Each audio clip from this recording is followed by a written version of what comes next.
Hello, જય માતાજી, જય શ્રી કૃષ્ણ. મિત્રો, આજની વાર્તા શરૂ કરીએ પહેલાં જો વિડીયો પસંદ આવે તો લાઈક અને શેર કરી દેજો. તો ચલો શરૂ કરીએ આજની કહાની. ઘર ગૃહસ્થી. ડોરબેલ રણકી ઉઠી. પિયુષને શાલુના હાથ થંભી ગયા. એના ચહેરા પરની રેખાઓ તંગ બની ગઈ. પોતાની અસ્તવ્યસ્ત સાડી અને વિખરાયેલા વાળ પર નજર ચડી. એ પોતે શા માટે અપરાધી ભાવનાનો અહેસાસ કરે છે? સવારે તો સૌના આવા જ હાલ હોય છે ને? શા માટે ખાલી ખોટી પરેશાન થઈ રહી છે? કદાચ કોઈ બીજું પણ હોય, પરંતુ ડોરબેલની તીવ્રતા સાંભળી શાલુ સમજી ગઈ કે આ રીતે જોરથી લાંબો સમય બેલ બજાવનાર બીજું કોણ હોઈ શકે. શાલુએ મનીષ તરફ નજર કરી.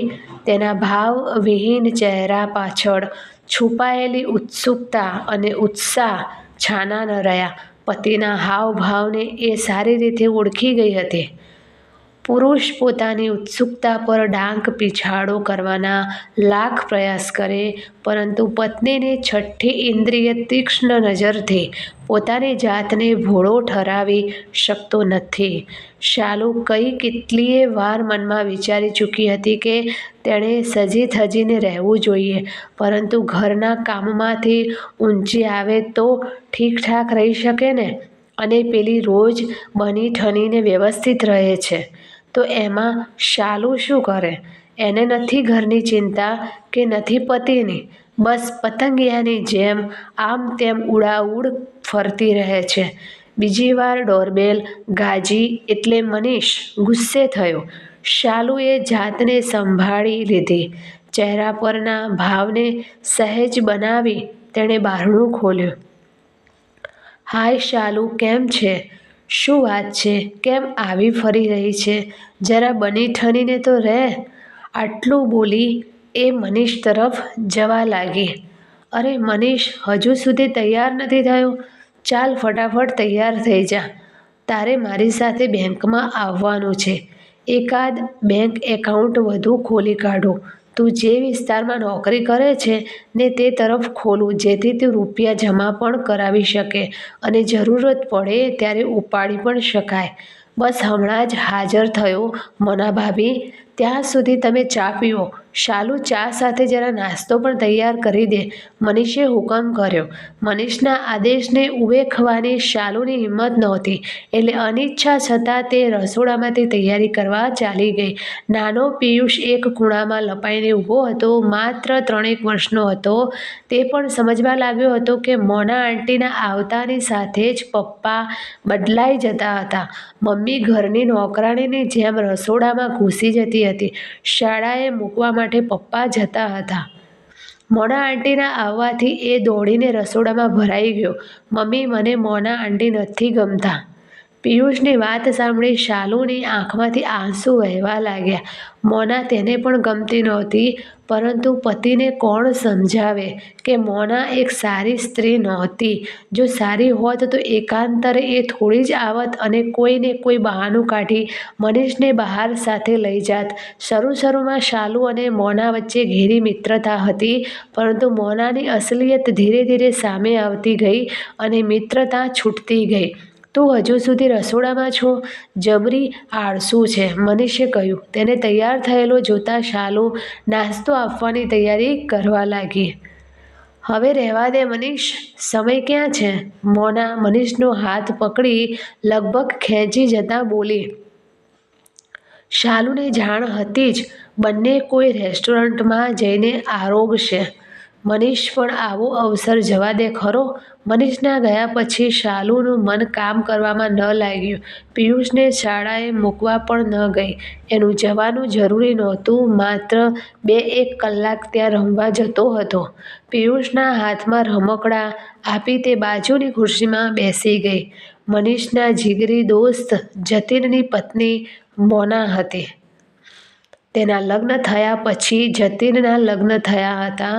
તે દિવસથી મોના અને શાલુ વચ્ચે ગાઢ દોસ્તી બંધાઈ ગઈ હતી. શાલુએ તો જતીન મોનાના ઘરને વસાવવામાં મદદ કરી હતી. જતીન તો બાળપણથી જ અનાથ હતો. પોતાની જાત મહેનતથી તે ઊભો થઈ આગળ વધી એક પેઢીમાં મેનેજર બન્યો હતો. તેની હોશિયારીની સૌ પ્રશંસા કરતા હતા, પરંતુ સંઘર્ષના કારણે તે ગંભીર પ્રકૃતિનો અને એકાંત પ્રિય બની ગયો હતો. જીવનમાં અતિ સંઘર્ષ કરવાના કારણે અને અનેક કડવા મીઠા અનુભવોના લીધે તે ખૂબ જ વિચાર કર્યા પછી પગલું ભરતો હતો. પૈસાની જરૂરિયાત તે સમજતો હતો. એના કારણે પૈસા ગમે તમે વેડફી દેવાની વિરુદ્ધમાં હતો. લગ્ન પણ ખૂબ જ સાદાઈથી કર્યા હતા. જતીનથી તદ્દન વિરુદ્ધ સ્વભાવની મોના હતી. મોના સ્વચ્છંદ સ્વભાવની હતી. તે પ્રત્યેક ક્ષણ ભોગવી લેવા માંગતી હતી. તેના જીવનનું લક્ષ્ય હતું ખાઓ પીઓ અને મોજ કરો. ફરવાનો અને શોપિંગ કરવાનો જબરો શોખ હતો. શરૂમાં તો શાલુના પણ મોનાના આ સ્વભાવથી પ્રભાવિત બની હતી. મોનાની ખુલ્લી વાતોથી એ અંજાઈ ગઈ હતી. એટલું જ નહીં, જતીનના મિત્ર સાથેનો વ્યવહાર પણ છૂટછાટવાળો હતો. વધારે એ મનીષ સાથે છૂટ લેતી હતી. મનીષ તરફ ઢળતી જોઈને શાલુને વિચિત્ર લાગતું હતું. પરંતુ મનીષ જતીનનો ગાઢ દોસ્ત હોવાના કારણે કદાચ આવું કરતી હોય તેવું તેણે માની લીધું હતું. મોનાના આ રીતના ખોટા ખર્ચા અને જ્યાં ત્યાં ભટકતા રહેવાનું જતીનને પસંદ નહોતું. એ જ્યારે મોનાને ટોકતો ત્યારે એ એને માથાનો દુખાવો કહી ઉતારી પાડતી. જતીન ઈચ્છતો હતો કે એ ઘર સંભાળે, પૈસાની કિંમત કરતા શીખે, પરંતુ એની કોઈ અસર મોના પર થતી નહોતી. જતીનને કંજૂસ કહી ઉતારી પાડતી.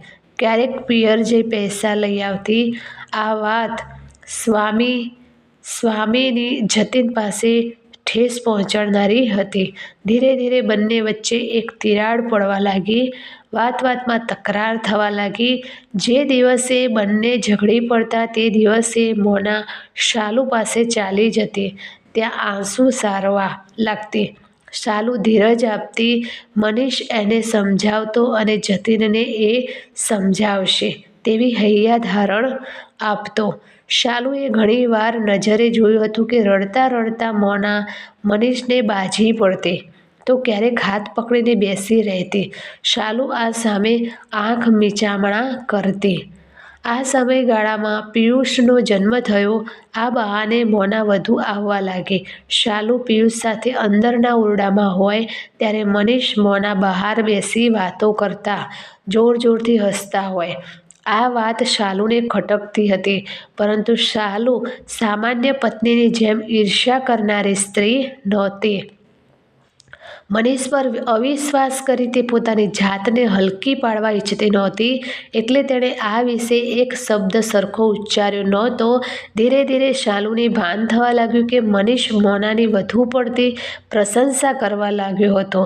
પિયુષ પાછળ રાતોના ઉજાગરા પછી એ થોડો સમય મનીષના પડખામાં આરામ કરવા ઈચ્છતી હતી. એ જ્યારે મનીષ પાસે જતી ત્યારે એ મોનાની વાત કરવા લાગતો અને કહેતો, સાચું કહું, મોના ભાભી ખૂબ જ રસિક છે. તેમની પાસે બેસનારી વ્યક્તિ હસ્યા વિના રહી ન શકે. પણ જતીન ગાંડો છે.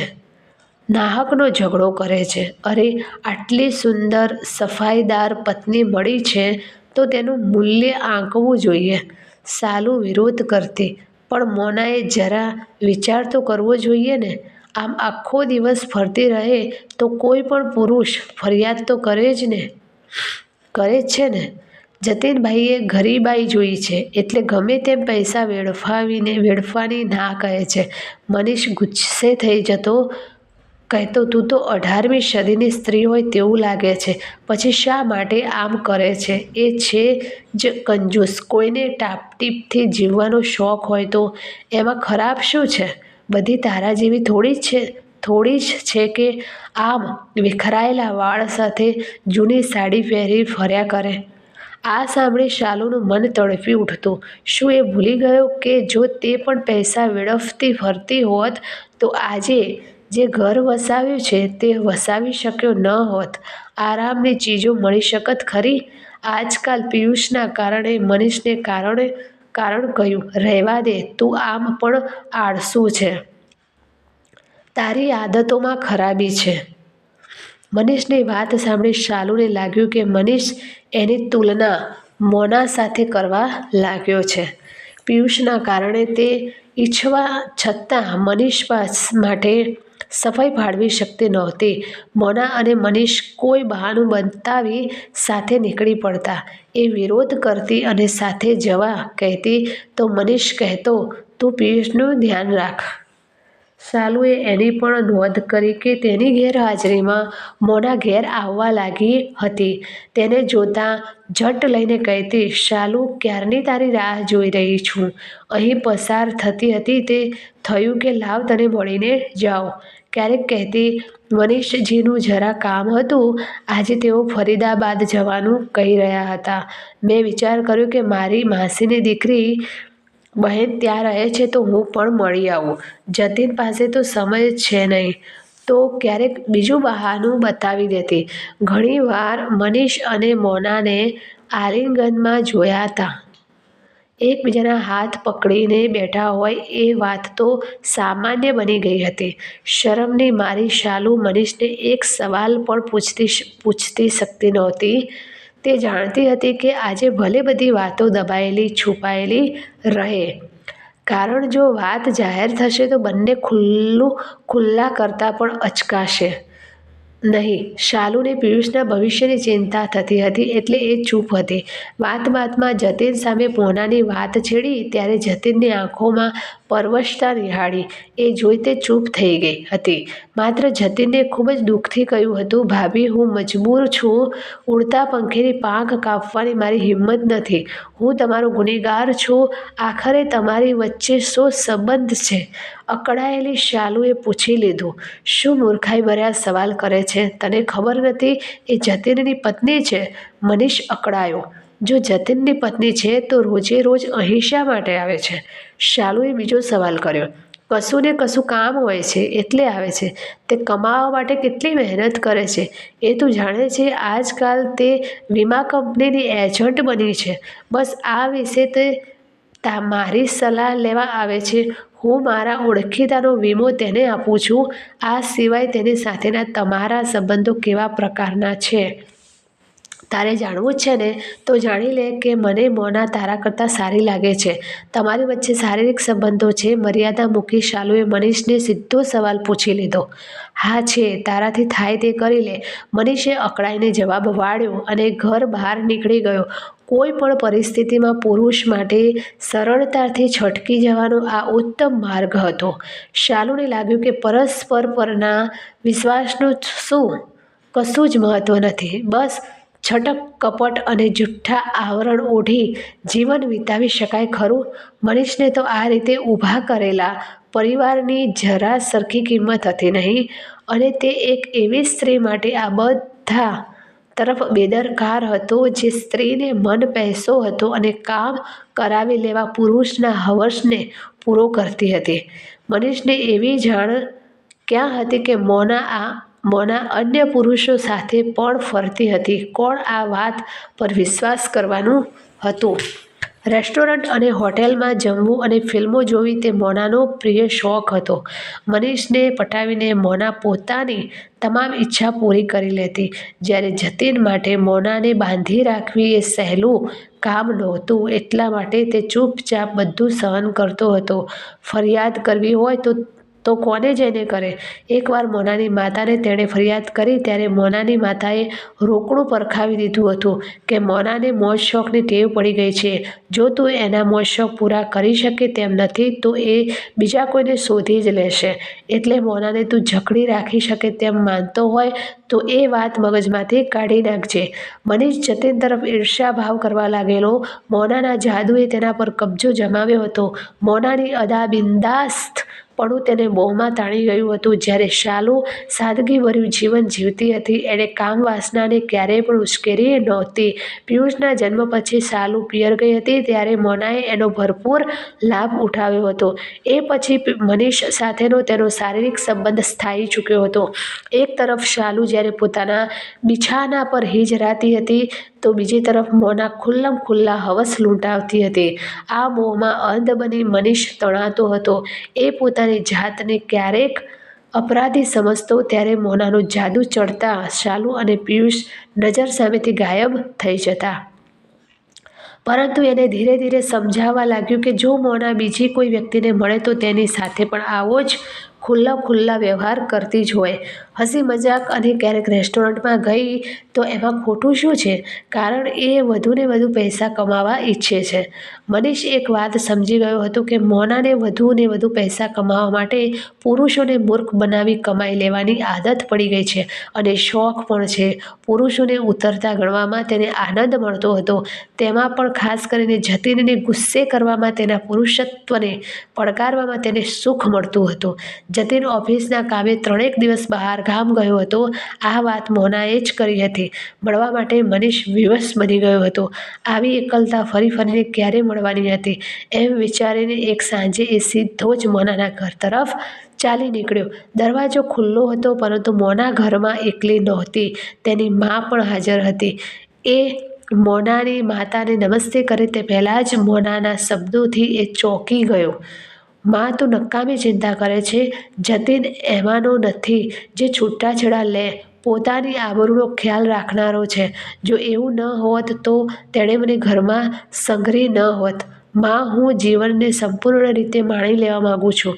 અને મનીષ, શું એ તને પ્રેમ કરે છે? મારી વાત સાંભળી ખડખડાટ હસી પડતા બોલી, અરે એ તો બેવકૂફ છે. સમય કાઢવા માટે અને કામ કઢાવી લેવા માટે એ ખોટો નથી. પૈસા પણ સારા એવા પડાવી લીધા છે. એને મૂર્ખ બનાવવો સહેલો છે. પણ તું બીજાને પણ મળે છે ને? હા મા, જો બીજાને ન મળું તો ખર્ચ કેવી રીતે કાઢવો? ખૂબ લોકો સાથે દોસ્તી રાખવી પડે છે ત્યારે કામ થાય છે. બસમાં ક્યાં ધક્કા ખાવા, ક્યારેક કોઈ સાથે લિફ્ટ લીધી તો ક્યારેક બીજા સાથે. કોઈ મારી વાત માપી પણ જાય તો પછી કોઈ બીજો પણ. બેટા, ક્યાં સુધી આ બધું ચાલતું રહેશે? વધુ પડતું ખેંચવા જઈશ તો તારની જેમ તૂટી જશે. એ વાતનું ધ્યાન રાખજે કે જતીનને કોઈ વાતની ગંધ સુદ્ધા આવવી જોઈએ નહીં. સમજુ છું મા, પણ શું કરું? પેલો મનીષ જડોની જેમ મને વળગી પડ્યો છે. તેનાથી હવે મન ભરાઈ ગયું છે. જો એનો પીછો છોડાવી શકું તો લલિતને બુદ્ધુ બનાવી શકાય. એ મનીષ કરતાં પણ 65% તગડો છે. પણ બેટા, ગૃહસ્થી પણ જરા ધ્યાન આપતી જા. એમ કરવાથી જતીન નારાજ નહીં થાય. આ બંને પલ્લા સાંભળતા શીખી જા.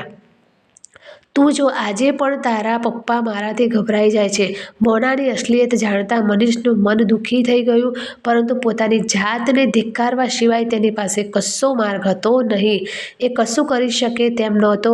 આમાં મોનાનો પણ શું દોષ હતો? સ્વયં પોતે દોષિત હતો જે પોતાની જાત પર કાબૂ રાખવાના બદલે તેની તરફ આકર્ષાયો હતો. પોતાના ભલાભોળા મિત્ર જતીનની પત્ની સાથે સંબંધ બાંધી મિત્રદ્રોહ પણ કર્યો હતો. પોતાના પતિને સાચવી ન શકનાર પત્ની બીજા કોઈને વફાદાર થઈને રહે ખરી? ઘર તરફ પાછો ફરતો મનીષ એ નક્કી નહોતો કરી શકતો કે તેને આનંદ થવો જોઈએ કે પોતાની જાતને અપરાધી સમજવી જોઈએ. તો મિત્રો, આ કહાની તમને કેવી લાગી તે કોમેન્ટ કરીને જરૂર જણાવશો. અને વિડીયો પસંદ આવ્યો હોય તો લાઈક અને શેર કરજો તથા ચેનલ પર નવા હોય તો ચેનલને સબસ્ક્રાઈબ જરૂરથી કરજો.